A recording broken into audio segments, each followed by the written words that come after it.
Hello, everyone, and welcome to The Wire, where today we are going to be having a bit of yarn about the requirements around cybersecurity and the service excellence standards. I know, hot topic, hot topic. But first, we always like to acknowledge that we're on Aboriginal land and pay our respects to the First Nations traditional custodians of these lands. I will do that by acknowledging the Biripi people on the land that I am on, and I welcome you to do that in the chat or to unmute yourself and acknowledge the traditional custodians of the lands that you are on now.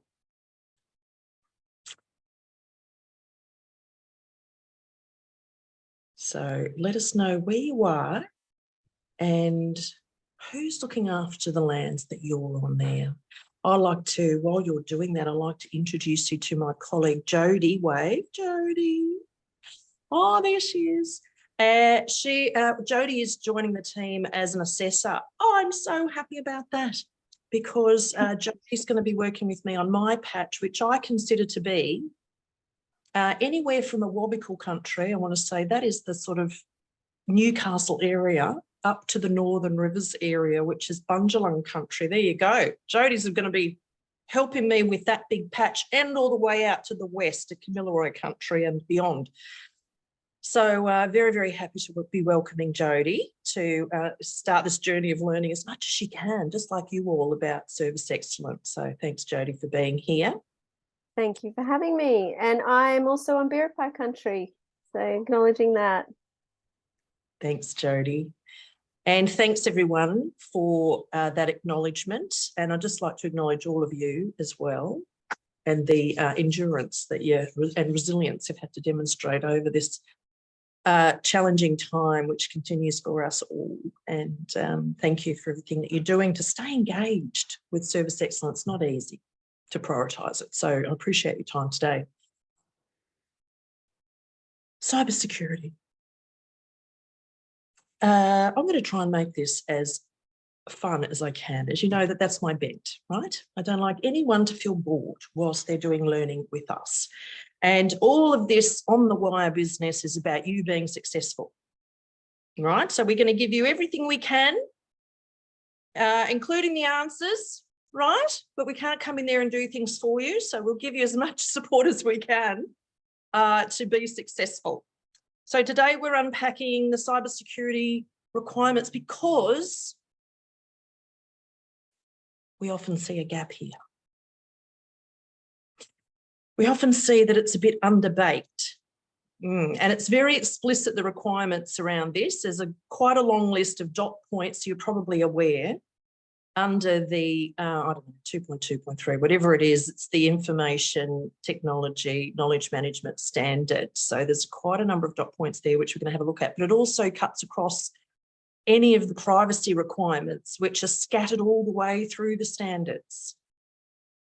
So wherever you're talking privacy, you're also talking cybersecurity. So we thought we'd just take a bit of a look at it. And we are aware from our little counter on our website that lots of people do watch the recording. So if you're watching the recording and learning about this, good on you, good choice. All right, we're going to talk about what is cybersecurity, because I had to look it up. I thought, kind of, throwing it around, but what is it really? Here comes the lovely Denise from Alice Springs. I welcome her. We're going to be talking about the legislative context because there has been a change, an amendment recently, which will affect a lot of you. We'll be talking about some of the particular risks and consequences for organisations like yours. We'll be talking, of course, about the requirements within the standards, how you might go about systemising it all, what we're looking for when we come out as assessors, and, of course, as always, some free and helpful resources. There's a fly there. Hello, not Denise. How are you going? Is that Denise or not Denise? I was thinking it might be Denise Brooks, but... No, it's Denise Clark on behalf of Rock. Lovely to have you here, Denise. Sorry. Thank you. Sorry. Denise friend. No, that's okay. Sorry I'm late. I just got caught up with a work emergency, so here now. Fine. You've turned up rocking your red headphones, so I'm thinking it's okay. Looks great. Thank you. I wish I had a pair like that. They look awesome. All right, you haven't missed anything important other than acknowledgements and things like Okay. that. Should we quickly whip around? We just heard where Denise is from. Denise is from Rock down there, beautiful southwest. Coralie, where are you from? I'm also from Rock. Denise is on my board and I'm the CEO. How's that? Good leadership, isn't it? Excellent. Like your organisation always turns up like that. Good on you. Thank John? you. I'm from Veritas House, which provides specialist homelessness services and permanency support out of bases in Orange and Bathurst in Central West New South Wales. Country. Hello, Beck. Hello, sorry, I just unmuted. I'm from Salt in Bomaderry, so big Aboriginal culture down here. Fantastic, fantastic, Beck. Hello, Dan. Yeah, how you going? I'm the Chief Technology Officer from Nunyar Aboriginal Health Services and also Yadu Aboriginal Health Services as well. Yeah, so looking forward to this. Oh, very good. Well, I have visited Yadu recently and I will be visiting Nunyara not in the not too distant future too, so I'll get to meet you. And Jodie, I did introduce you, but if you'd like to say another hello, that's absolutely fine. Sorry, I was also unmuting myself. Yes, hello everybody. I'm excited to be here. I'm also learning about the cybersecurity requirements. So yeah, I'm really keen to hear what you've got to share, Marie. Well, everybody's going to be sharing today. So, you know, that's how we roll, isn't it, everyone? So we're looking forward to hearing what people are doing. Amazing. Okay. I'm going to share my screen with you because I've got some slides to guide us through it and I've got some things that I want to bring up and show you. Let's get started. I'll let you read along with me here. So cybersecurity is our practice of protecting our critical systems and sensitive information from digital attack. Digital attack, so any way it can get to us through our digital networks, sometimes called information technology security or IT security. So whatever you're calling it in your organisation, if you haven't got anything specifically called cybersecurity, don't worry about that. As long as you've got this kind of system around protecting your systems and sensitive information. These sorts of measures are designed to combat threats against your network and your applications. Applications like a lot of you are using SIMs for your client record management system. You're also using Xero and MyOb and things like that. Whether those threats originate from inside your organisation, which can happen. I have known of organisations who've had disgruntled staff member. Ooh, not nice. Or outside your organisation. And I wonder what people think is the level of risk. I mean, do you think that this is something that's sort of a near and present danger, or do you think it's sort of something that could happen but might not happen? What level of risk would you apply to cybersecurity threat in your organisations? If you're happy to share, remembering you're being recorded. From a technology standpoint of view, it's a very near and present danger. In fact, it's a daily heart palpitation whenever someone opens an email they're not supposed to and reports some sort of like intrusion and whatnot.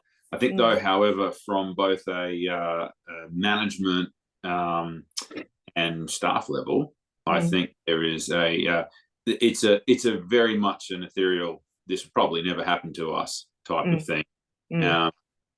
So, you know, from that perspective over there, so there's really, it's a tale of two cities, if you will, I think. Thanks, Dan, for that insight.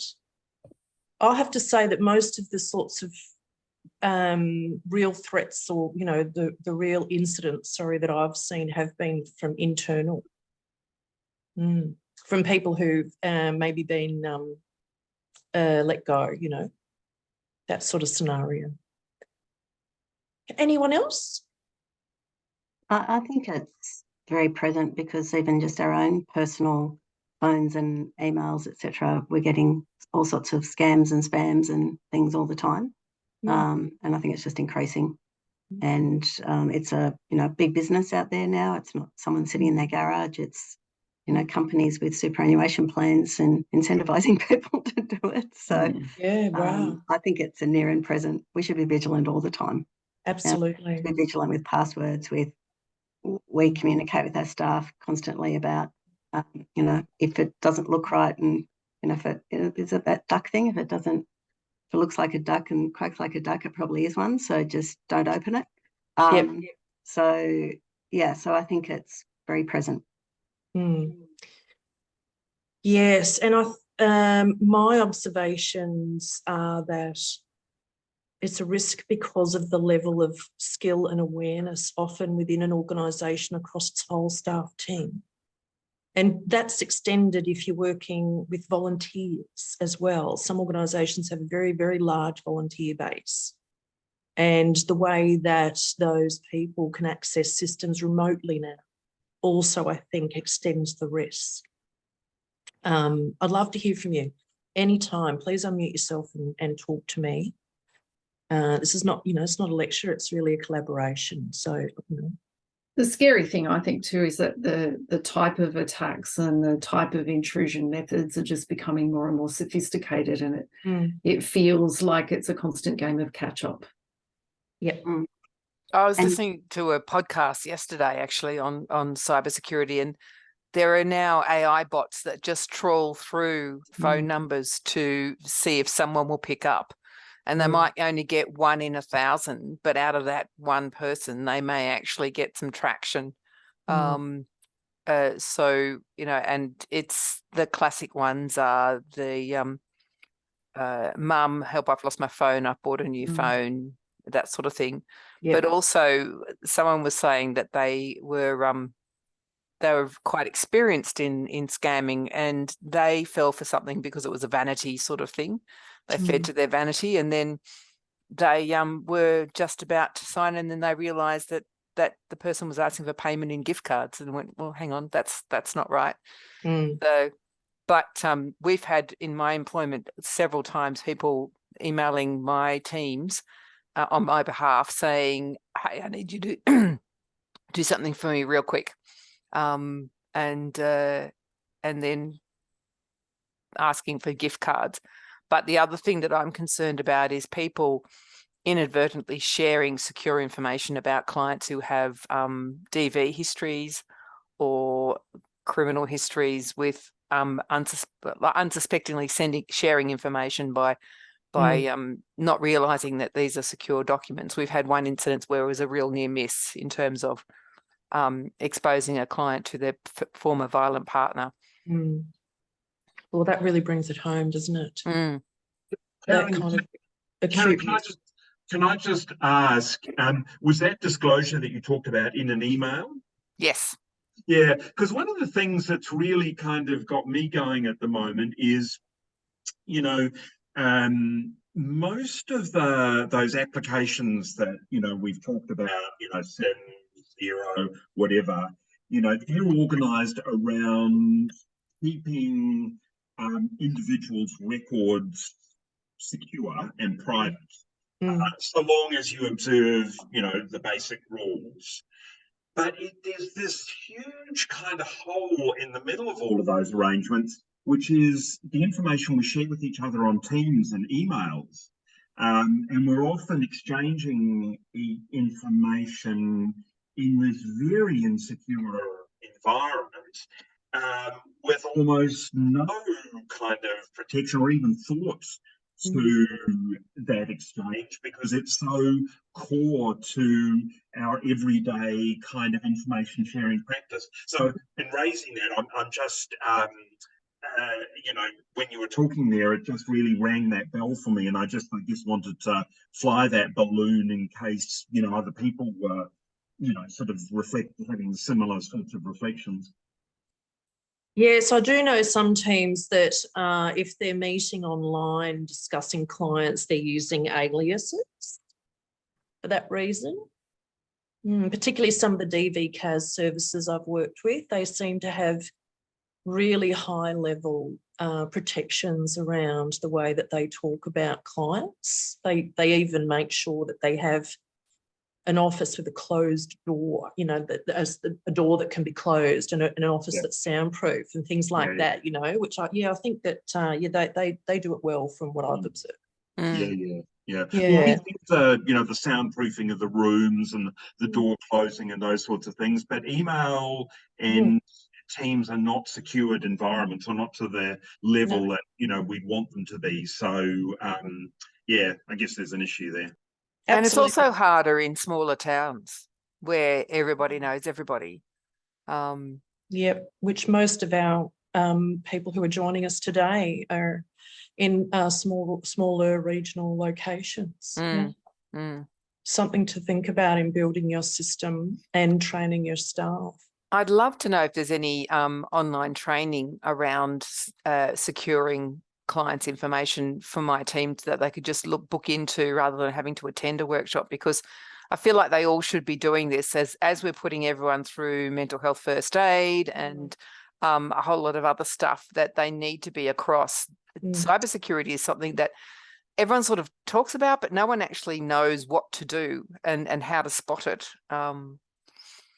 Yep, that's right. There is, I did find some online courses offered by the regulator, which click into their website and have a little look. So I did find that, and I think that would be the best place to go to learn about it firsthand. And also the ACNC, I think, also runs some online training as well. So Service New South Wales has some free ones for small business.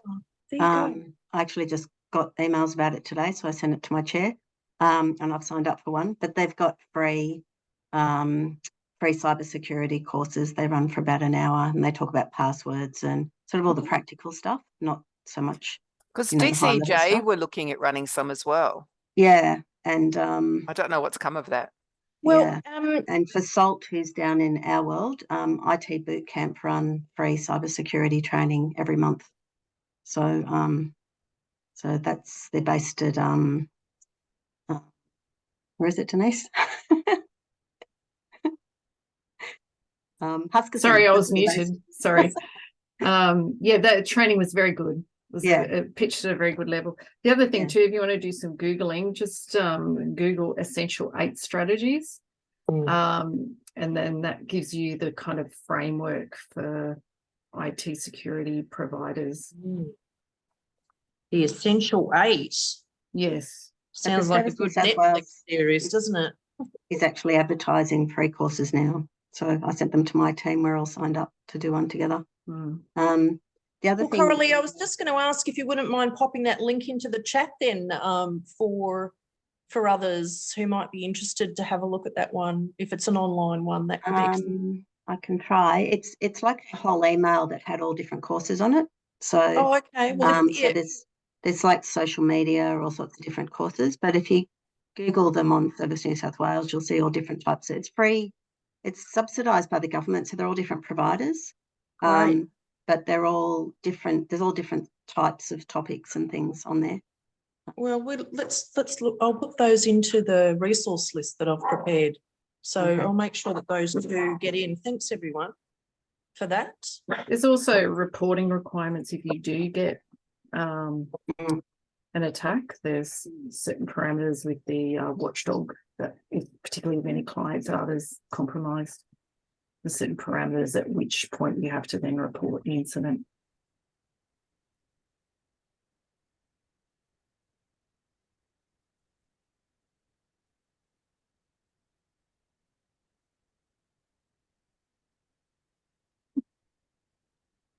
We have for our cyber insurance, we have a hotline that we have to report any cyber activity attacks on, because we took out a policy last year at the request. Got the same. And we've also got an app on our phones we have to have as part of our insurance. Oh, really? Security app. Yep. So it's just a really quick way to report on the app.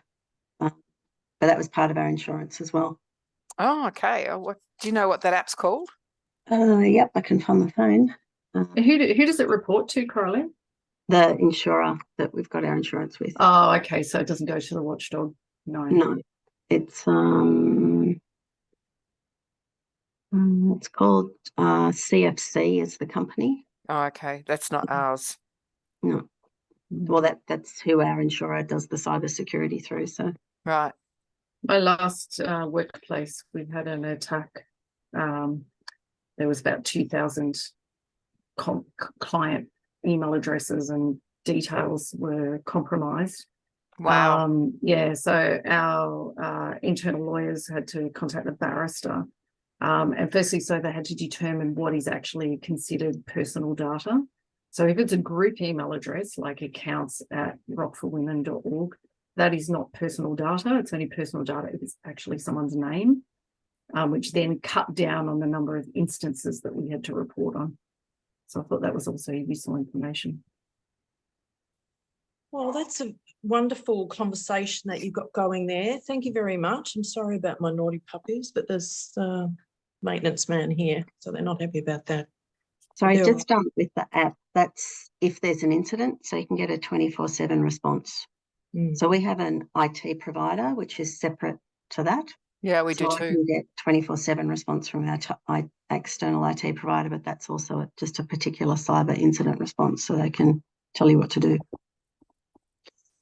I think sometimes organisations, particularly smaller organisations, this is an area of the business it's worth talking with the other services in your locale or, you know, your region about, because I have seen some examples, and Dan is a great example of this, where that's a shared resource, that IT expertise, across a number of services. So, for example, in Tamworth, there's a IT provider that really understands the community services sector and is, as a result, working with a number of community services. So it's, you know, it's able to build some economies of scale there, reduce duplication, but also make sure that, you know, the organisation's getting the sort of support that they need from an external provider. Yeah, so there's those opportunities as well to either share a resource or to, you know, get a provider that knows a bit about the sector and what you're doing, what your legislative obligations are. So when we're coming and assessing you, we are looking for compliance with the legislation, and the conflict for us is that, you know, we're not lawyers, we're certainly not across all the legislation, but we get a lot of guidance from the Service Excellence Management team and the industry partnership about, you know, the sort of must-dos, you know, the areas to look at. And so this is recently an area that they've said they're going to be a focus on this when they have a look at the reports that we send them. You know, they'll be making sure that we are ticking off on all of these requirements underneath this standard. So hence the reason we should just have a quick squiz at sort of legislation that you'll need to be aware of.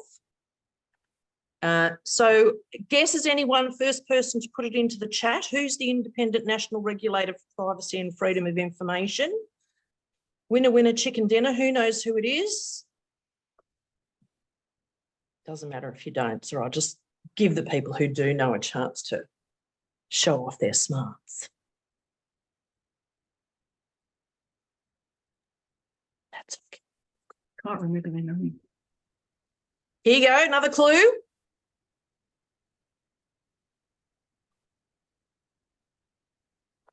Oh, correct. Everybody was thinking it. It's the Office of the Australian Information Commissioner. Oh, the OAIC. So this is the regulator for the legislation. The Office of the Australian Information Commissioner, the people who make sure everybody's doing what they must do. And they've got a fabulous website, by the way. If you jump in there, which we will do in a moment, have a look at the sort of resources that they've got there for you. That's where I found that online course. All right. You can talk to me at any time, of course. And they've got ways that you can actually, you know, report your breaches, and there's ways that you can make a complaint, or clients can be directed to make a complaint there about privacy, freedom of information. So it's all in one place. You'll need to be aware of the Privacy Act. This is Commonwealth legislation again. It includes the 13 Australian privacy principles, which we will be looking for, which apply to your organisations. The privacy principles, I've included the little poster as a resource for you, you know, if you want to use it as a way to check your system. So There's a lot of reference in the standards to the Privacy Act and those principles, privacy principles, which include things also like your information sharing guidelines as well. This is quite recent, the privacy amendment around notifiable data breaches. So it applies to any government agency and private sector organisations with turnovers over 3 million, and any organisation handling health information are involved in credit reporting. So you might be organisations handling health information. I know that Dan is, because he works for an Aboriginal community controlled health organisation or two. So this definitely applies to him. And it also applies to government agencies and those that are funded under a government agency.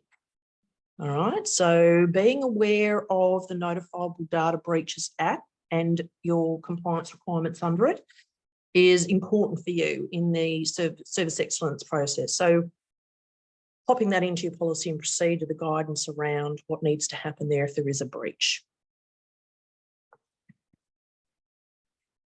Common risks associated with cybersecurity. So you could probably add to this list. So this has come off of the OAIC website. So it's things like unauthorized access to a device or your network or your system. So someone getting in there without your permission. Viruses, other malicious software that could collect, change or delete information. And fake emails, websites, those sorts of tricks. Some of you are already talking about those sorts of tricks that people have to get you to reveal personal and sensitive information. So there's some of the sort of risks. Are there any other sort of common risks? You did mention some in your conversation, but anything else that comes to mind now about anything to do with IT security?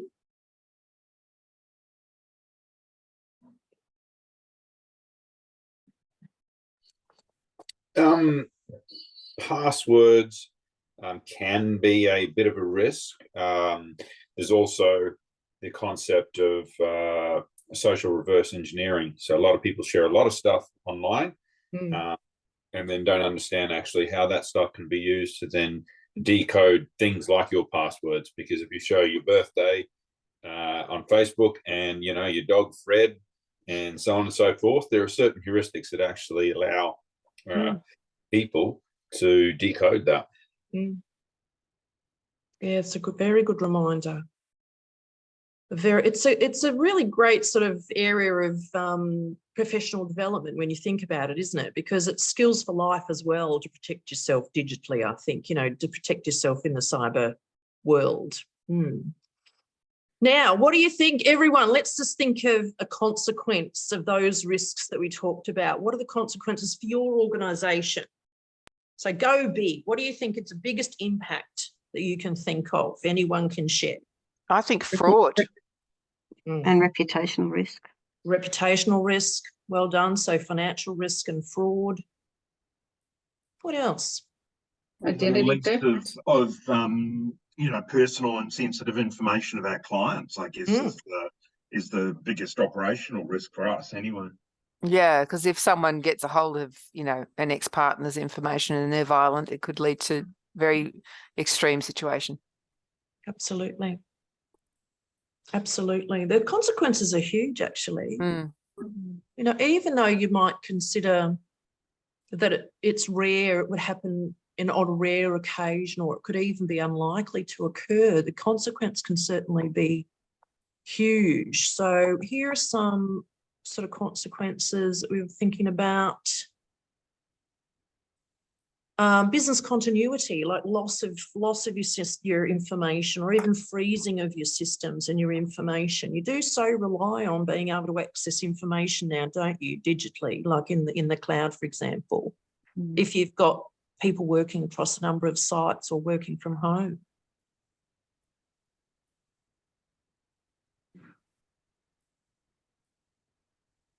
Yeah, we got lots of those. Yeah, regulatory action penalties, yeah, through a serious complaint or a serious breach.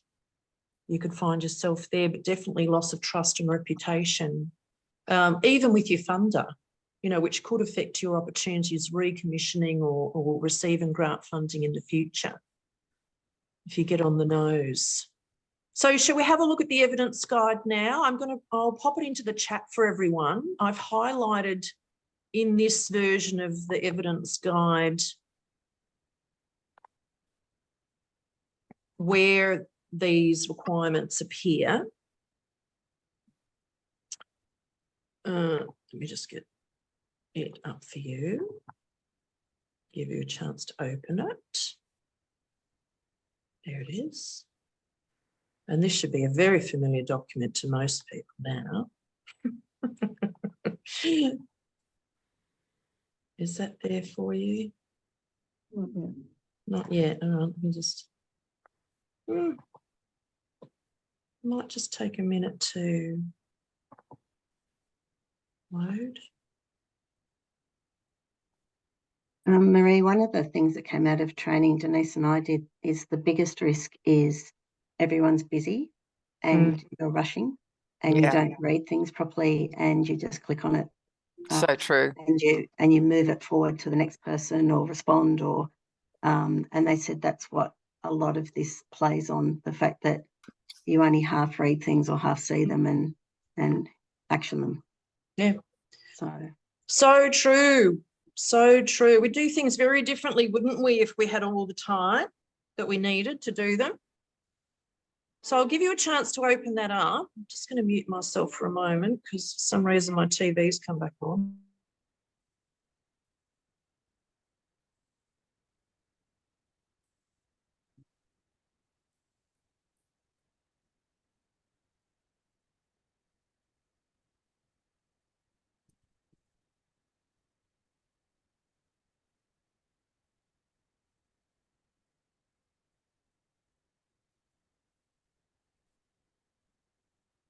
Okay, let's have a little look. Now, I've highlighted any requirements in blue. I'll just make sure I'm sharing that properly with you. Now, the main one is here, 2.3.4.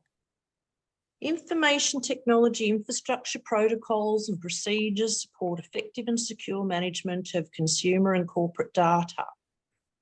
Now, all of these dot points underneath this requirement would be the evidence of implementation, it'd be the evidence that we need to see. So data breach response plan. So it doesn't have to be a separate document, but it would need to be within your policies and procedures. It would need to be documented what happens if there is a data breach, what steps would need to be taken by various people in your organisation. You need to show that you had cybersecurity self-assessments and progress reports. Now, you might be doing those yourself as a bit of an audit, as a bit of a checklist, or you might have your external IT provider doing that for you. But if it's not currently happening and you do have an external IT provider, I would suggest you get that included in your contract or agreement. You can do, I'm giving you a checklist today that you can use to do a cybersecurity audit. I recently met an organisation that they had a pretty robust internal IT team and good leadership in that area.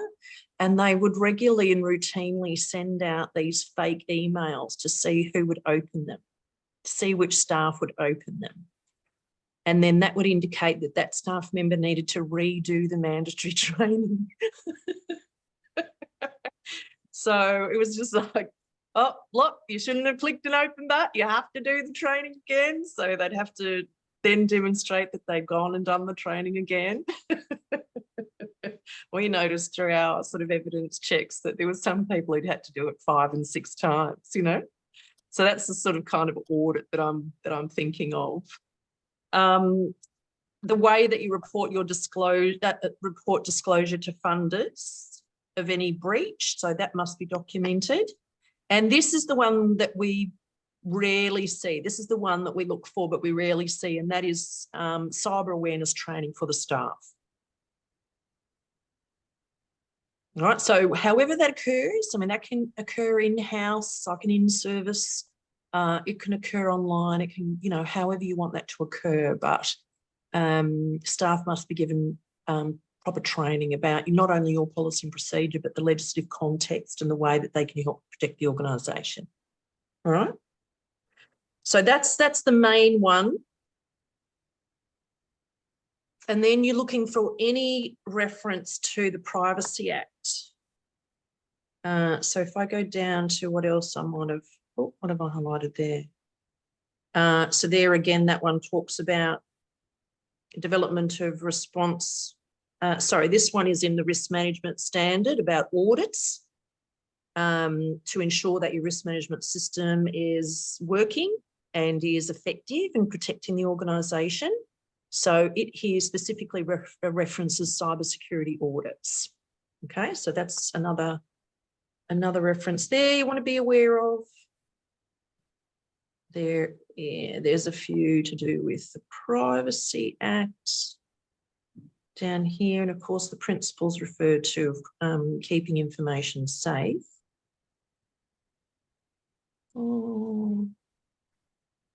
Oh, anyway, you'll be scrolling down yourself and seeing wherever I've got anything highlighted is where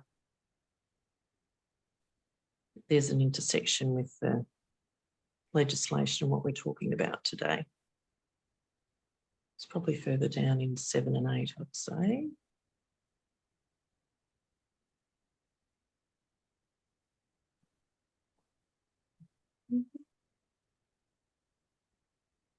Tell me if you found another reference, because I can scroll straight to it if you could help me there.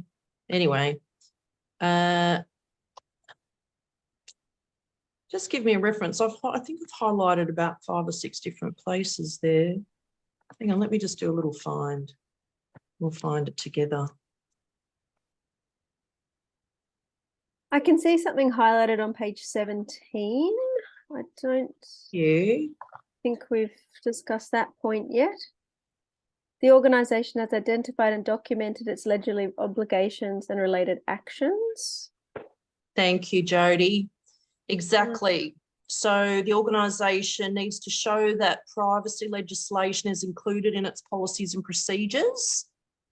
So we'll be looking specifically for a privacy policy that supports those Australian privacy principles, those 13 principles. If I go to the next reference, we've got here specifically into 2.2.7, the privacy and confidentiality principles are consistent with Australian privacy principles. There you go. In the collection, storage, use and disclosure of personal information. So your information sharing guidelines will be referenced there. Next one here. Incidents, accidents, near misses. Your incident reporting system obviously has to show that it's effective in reporting any breaches of the Privacy Act and is guiding staff in that new privacy amendment, the Notifiable Data Breaches Amendment.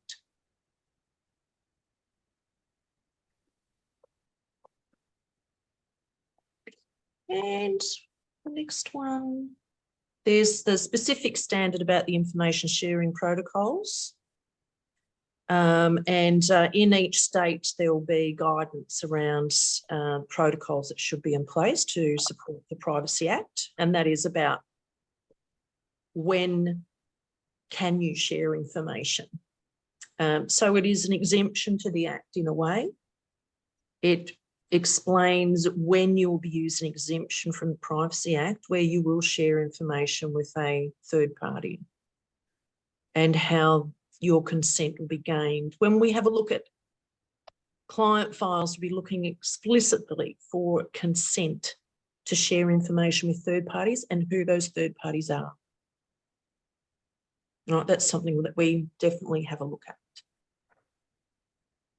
There should be a privacy and confidentiality brochure that explains all that to the client as well. That would be given out at intake.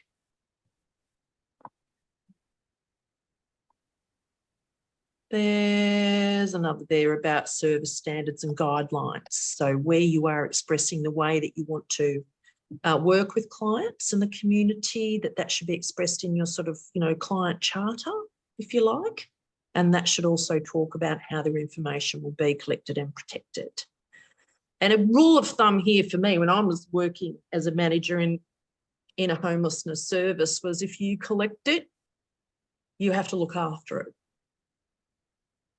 So if you collect information, then you have to look after it, and it'll be subject to those parts of the legislation that talk about how long records need to be kept for. That's generally under the Health Records Act or under the Trading Act or under the some sort of requirement in your funding and service agreement, those sorts of things. Freedom of Information Act, all those things will guide you around how long you have to keep and protect people's information. But if it's subject to child protection case and things like that, it's what is it? I mean, it might even to be the age of 25 with the child. Yeah, so it's a very long time. So if you take it, if you collect it, you have to keep it and you have to protect it. So in some ways, organisations really need to think about what information is necessary. And I know that you're guided by the systems that you need to use for your client data collection, but outside of that, really think about what information you need to collect, because if you collect it, you need to look after it. There we go. So quite a number of references to privacy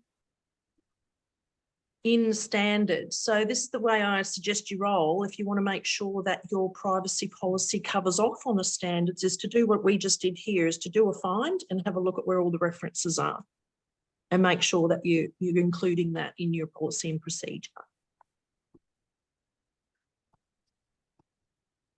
So there it comes up again there in that indicator under consumer engagement that says that they need to have information about privacy and confidentiality and their rights and responsibilities around them. Okay. Ooh, there's a lot, isn't there? There's a lot. Now I'm just about to sort of nutshell it all for you. So you don't have to go and read that whole evidence guide. And we're going to give you a bit of a checklist for having a look at your system as well. So here we go. Here we go. Wrong. Not that one. Not that one. This one. Boop, boop, boop.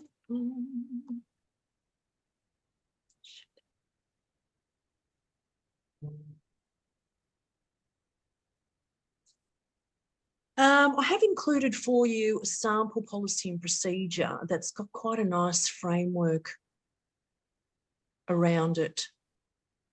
So I'll let you have a look at that in a moment. But if we're preventing incidents and mitigating risk, then, you know, these are the sorts of broad things that we will be doing. You'll be limiting access.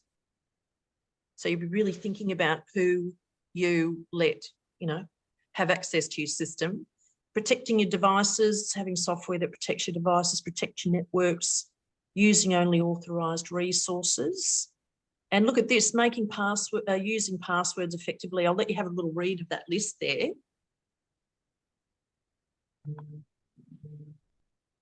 Do you do all that?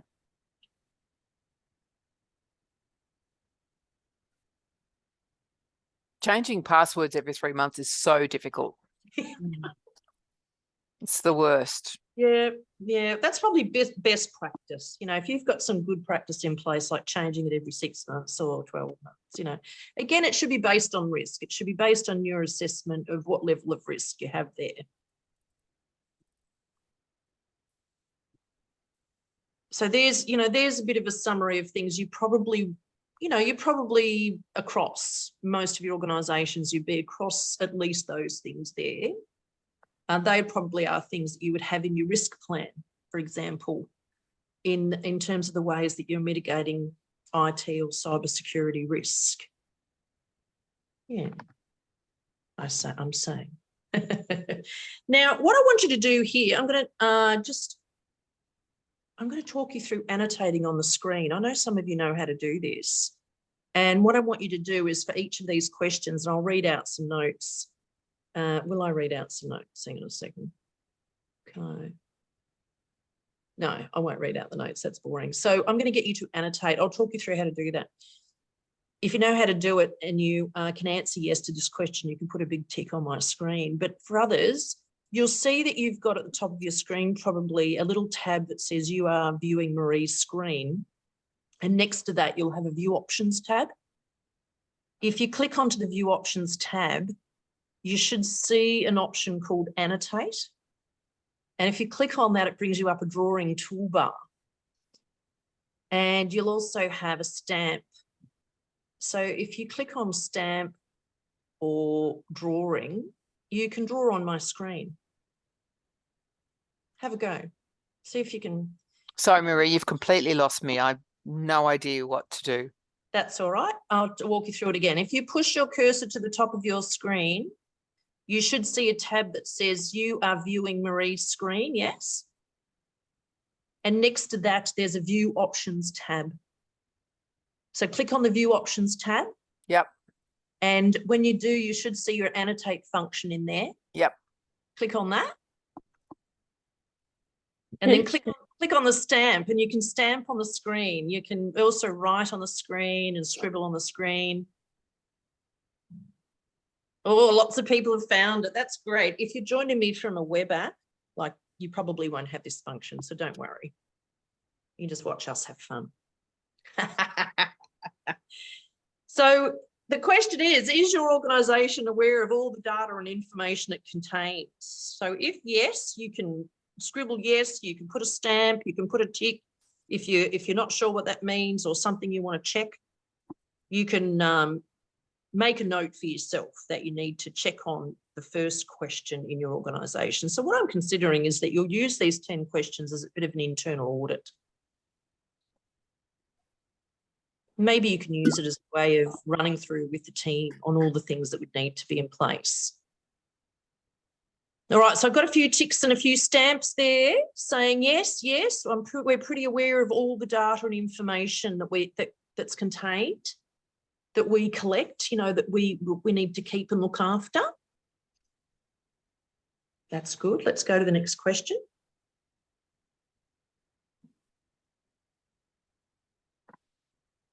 Is your organisation aware of its, hang on, I'll get rid of those drawings. Hang on one sec. And we'll start afresh, shall we? There you go, you can start afresh now. Is your organisation aware of its data permissions and accessibility rights and delegations? Like, do you know, would everybody in your organisation know, or does someone in your organisation, like a Dan, know who's got access to what? Give yourself a tick or a cross. Or can it be just if one person knows? Yep, that's fine. But the organisation, or if it's delegated to one person, needs to know about the data permissions and accessibility rights and different levels. So usually what I find is there are some people who've got this level of access and then this level of access. That should be known. So an individual should know what their level of access is, and someone in the organisation should be delegated responsibility to know this as well. To know, across the whole team, what's happening there. All right, next question. I'm clearing those now. Go to the next question. Whoop. Do your systems include audit trails? Now, this means, would you be able to see if there was a breach, do you have a system where you could track that back? So if you had to do an audit because you had a breach or you had, an adverse event around your cybersecurity, would you be able to trace and track that? Find the person who needed to go and do the training, so to speak. That's good. You can also practice using your text box there on your annotate toolbar if you want to. Oh, you're getting very clever. So I'm not getting many ticks for that one. So that's maybe something people are writing down to go and check later on. Let's clear that. Let's go to the next one. Hopefully you're getting some ticks. Do you have a documented data breach response plan? Do you have a data breach response plan? Some organisations have their IT provider prepare this. Other organisations will have it as part of their business continuity plan or their risk plan. But it's a plan so that people will know what to do in the event of a data breach or even a suspected data breach. What happens? I'm getting somebody type to me in the chat. See you back. Thanks for being here. All right, let's keep moving. Now, if you're working with your team, such as you could do this on Teams as well, do a little bit of an audit of people's knowledge. Or there's I've put a link there in case you haven't got one, you want to have a look at one. There is a really helpful resource there that you'll be able to click into. Is there a responsible person in the organisation in the event of a breach? So is someone delegated responsibility for taking the lead? Because there'll need to be a record and reporting, and probably some debriefing and some follow-up as well. So make sure that that's included, or that person is trained in what needs to happen, particularly with that change to the Privacy Act. Sometimes it's delegated to the public officer if you're a small organisation and you have a management committee.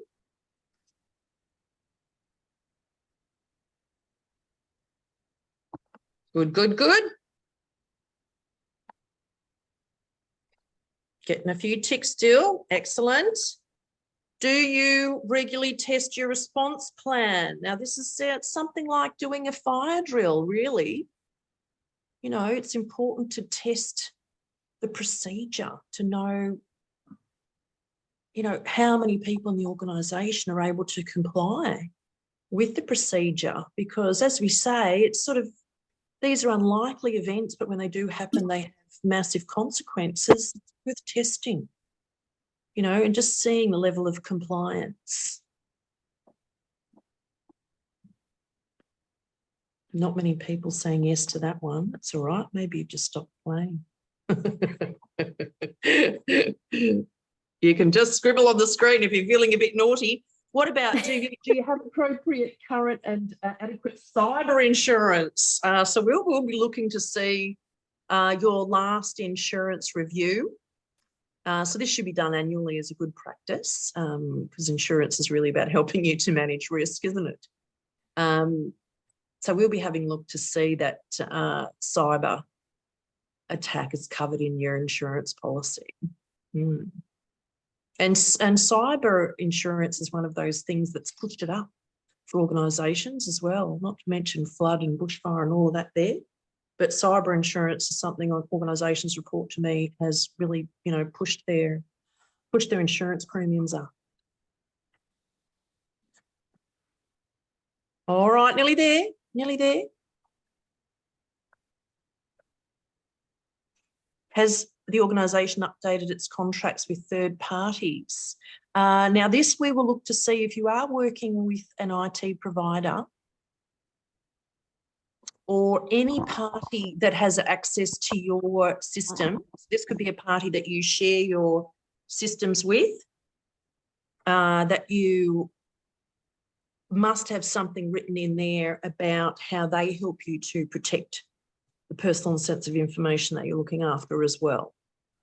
So are you regularly reviewing the contract that you have with an IT provider? Are you regularly reviewing a MOU or partnership agreement that you might have with another organisation that might be sharing your system?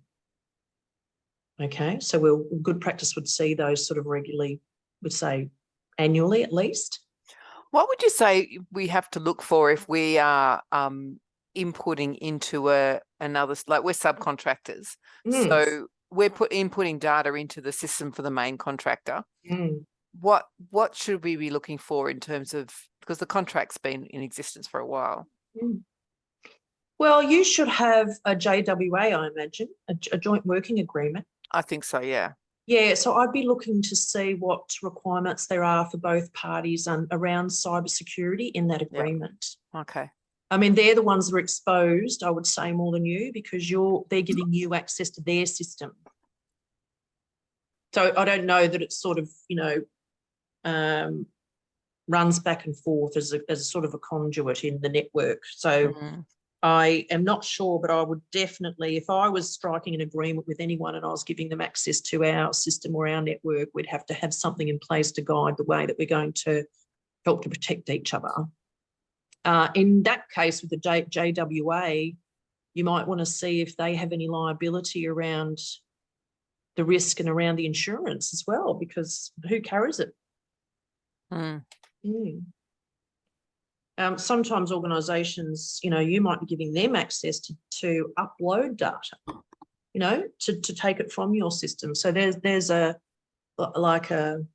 portal there for a cyber attack as well. So these are things to be aware of, what's written in. Yeah, and maybe you be the one to ask, because it's evolving, isn't it? Some JWAs have been around for a long time and they might have been reviewed and discussed, but they haven't necessarily been changed, the wording of them. So we would be looking for that. Are you keeping track of changes and new information from the regulator? Is there someone delegated in your organisation to help you keep abreast of changes to legislation? So this would be important, that legislative change and notifying the rest of the team would be delegated to someone. Last question. And we know that you're still keeping hard copies of things with personal and sensitive information on them. We know, we've seen them. We've seen them.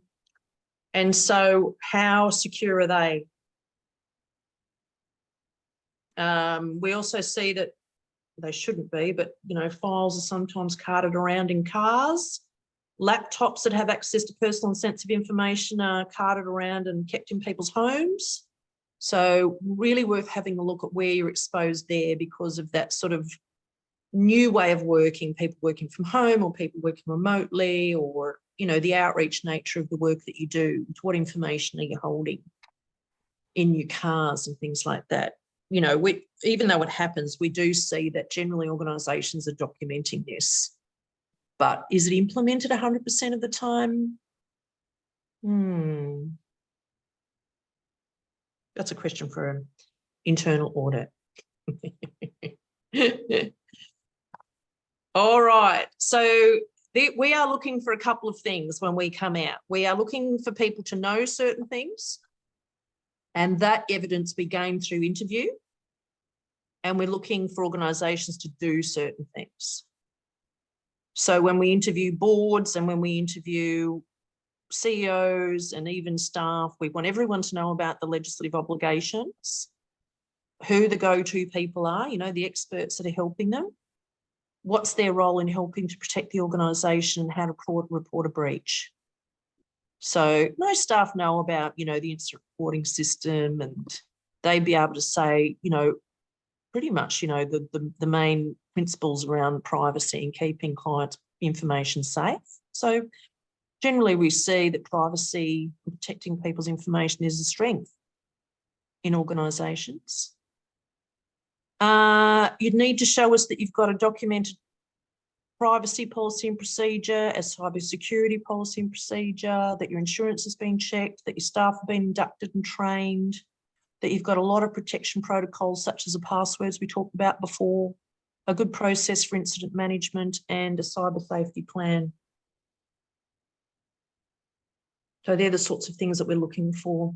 There's a sample policy and procedure that I'll be sharing with you, and the framework in that policy and procedure, which is one of the ones from the BNG quality portal that lots of you would be in. If you go into their reading room, you can find a lot of great information. If you type in privacy, there's a lot of really helpful stuff. If you type in cybersecurity, there's only one. Now, I'm admitting Danella, and she's going to be horrified that she's coming at the end of the meeting because she hasn't noted the change of time. So we shall still say hello to Danella. She's joining us from Tamworth Family Support. So this policy and procedure has a framework called Prepare, Prevent, Respond. Cybersecurity policy and procedure, prepare, prevent, respond. So that's a way of systemising the cybersecurity in your organisation. How do we prepare? How do we prevent? And how do we respond? Nice and simple, yes? Hello, Danella. Nice to see you. Hi, Marie. Hi, Marie. Hello. I have Kayla with me too. Hi. Hello. Our trainee. Oh, that's lovely. Now, I want to say to you, lovely people, that we did start at 2. Yes, yes, Marie. I'm All right. thinking No, sorry, apologies. I'm thinking on my calendar it's 3 to 4, and that was it. So, and I've just joined in and gone to Kayla. Oh my goodness. Yeah.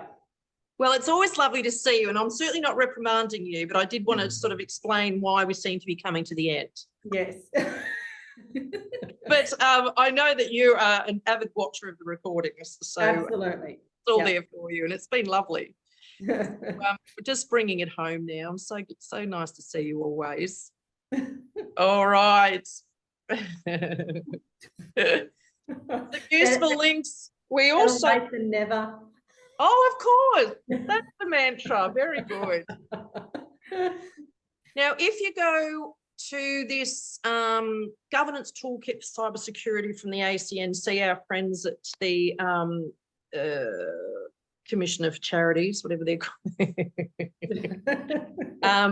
And also the Office of the Australian Information Commissioner. There's fantastic advice from their Cybersecurity Centre.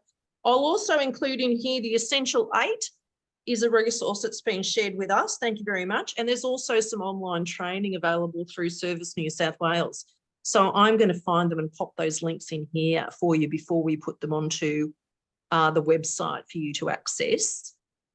Now, how's that feeling for people? What other comments do you want to make about either, have I explained well enough what we're looking for when we come to assess your organisation, or any other comments, helpful things that you want to share with your colleagues here? No, I found that was fairly thorough and gives me a good insight on what I already have. And note that there's a few things I need to put in place that, it's, even though I'm 18 months into the job, there's still stuff that I'm still getting to come to grips with, finding, bits of information, that sort of thing. So it's given me a good little tip sheet to move forward. Oh, good. And that's what it is. It's going to your existing policies and procedures and saying, have we got these things covered off? Mm. All right. And really always in the context of the inherent risk to your organisation. So if you've assessed that this is a high risk because of the likelihood and the consequences, then, you need to have something quite robust. And if you've assessed, look, this is a low risk for us, we've trained our people really well, we have all of our stuff in the cloud, so, we think it's low risk, then, you could take a light approach with your documentation, things like that, so just think of it in the context of your organisation. Don't do it for us, do it for your own people. Anything else to contribute? How's that feeling, Dan? Is that something that will be helpful for you? I say get an expert, because I think this is an area of expertise. I think it's very technical. And so at least get someone in to do those audits for you, or to do your cyber response plan. Like, you don't have to contract someone forever, but get them in to do a bit of work to get you set up, maybe. That's fine. Well, for both of our organisations, we've been lucky enough that our service provider has strategic alliance with a very a cybersecurity firm called Williama, and so part of that is actually the alignment of these requirements with the requirements that they're doing for us. So it's actually come quite useful for us for me to actually know where the alignment needs to be, so that we can pick out all the things specifically to continue to provide not only evidence, but actually make meaningful use of the things that we're doing, which I think is really important. It's not just providing the evidence, it's meaningful use. Exactly. And it's implementing it fully and evaluating whether this is working. Would we need that? Or could we chuck this out and get this new thing? Or is there an app we could use that could help us with this? Some organisations that are doing great things around helping to protect themselves in simple ways, so everybody can participate. I did just want to point out Tamworth Family Support Services. I know they won't mind, but when I did their assessment recently, I found that their provider was the one that actually knew a lot about the sector. like knew a lot about these requirements and knew a lot about what that organisation was kind of about and their programs and where they needed to be super protected. And so I thought that was an amazing thing that you had there, Danella, in that provider. Yeah, no, we're very fortunate to have them working with us, absolutely. Gives you a bit of confidence. Yeah, so you've probably had a role in educating them as well. So yes. Well, I want to thank everybody for their contribution to the discussion today. That makes it just so much more impactful when we're hearing examples from your organisations, from the sector. Please share it around. It's PD for you and for others in your organisation. Coralie? I just want to say what I've done is a bit like a financial audit where you have your bookkeeper do your books, but you have someone else come in and do an audit. We've done that with our IT and our cybersecurity. So we had a different company try and get into our system from the back end. So into our website, into our emails, a proper cybersecurity company, and it was free. And then they did a report for us on where they thought there could be any gaps, any risks, any areas of concern that we could then give to our IT service provider and our website person to say, should we think about anything in these spaces? So it was actually a free exercise. Denise and I did a 2-hour training with them first, and then they came in and actually tried to get into our systems. So it was very effective. That's a good one. That's something to think about. It's not just your own provider, but you could get someone else to audit them. Yes, get someone else to audit your provider. That's audit what your provider's set up for you, basically. Yes, yeah. Oh, I like that. Check the checkers. What you do with your finances. So yeah. Concept, really. Oh, I really like that. You sound like you really do things in a very meaningful, deep way down there, Coralie. Yeah, we try to. We try and I mean, as you say, prevention is better than cure. So. Oh, absolutely. Yeah. Well, I will let you all go, and thank you again for playing. Our next On the Wire will be coming up in a month. I would love to hear from you about any topics that you're wrestling with or anything that's coming up that you want to have a little bit of insight to around service excellence or anything that's in the standards, really, And have a beautiful Easter, everyone. Have a wonderful break. I'm going to stop record now.